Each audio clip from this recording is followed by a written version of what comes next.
మీరు యూట్యూబ్ లో డబ్బులు సంపాదించడం అంటే ఓన్లీ యూట్యూబ్ ఇచ్చే డబ్బుల మీద ఆధారపడాల్సిన అవసరం లేదు. మీకు సబ్స్క్రైబర్ తక్కువ ఉన్నప్పటికీ, మీకు మానిటైజేషన్ లేనప్పటికీ మీరు యూట్యూబ్ లో డబ్బులు సంపాదించవచ్చు.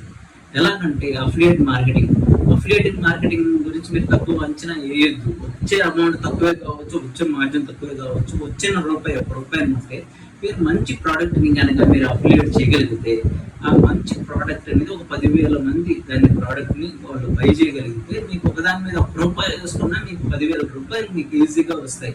సో అఫిలియేట్ మార్కెటింగ్ మీద మనం సరిగ్గా కాన్సన్ట్రేషన్ చేస్తే మనం మంచి అమౌంట్ అనేది, మార్జిన్ అనేది తీసుకురావచ్చు. మనం అమౌంట్ అంటే మానిటైజేషన్ కాకపోయినా మన డబ్బులు అనేది సంపాదించుకోవచ్చు.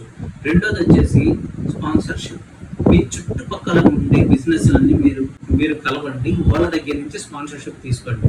మీ దగ్గర ఉన్న సబ్స్క్రైబర్లను ఉపయోగించుకొని మీరు తక్కువ అమౌంట్ తోనే, తక్కువ స్పాన్సర్షిప్ తో వీడియోలు చేయడం స్టార్ట్ చేయండి.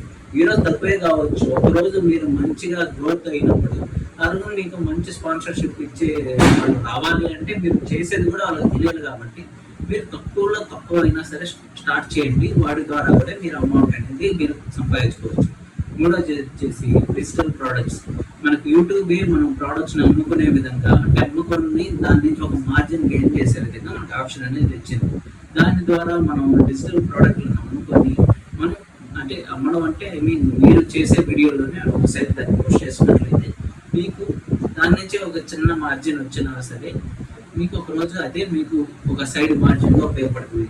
మీరు కరెక్ట్గా కనుక ఈ మూడు చేయగలిగితే యూట్యూబ్ ఇచ్చే అమౌంట్ కంటే కూడా మీరు ఎక్కువ డబ్బులు బయటే సంపాదించుకోవచ్చు.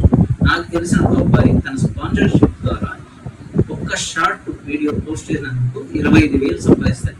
ఒక్క షార్ట్ వీడియో మీరు కాన్సన్ట్రేషన్ చేయగలిగితే మీరు ఎంత చేయగలుగుతారు.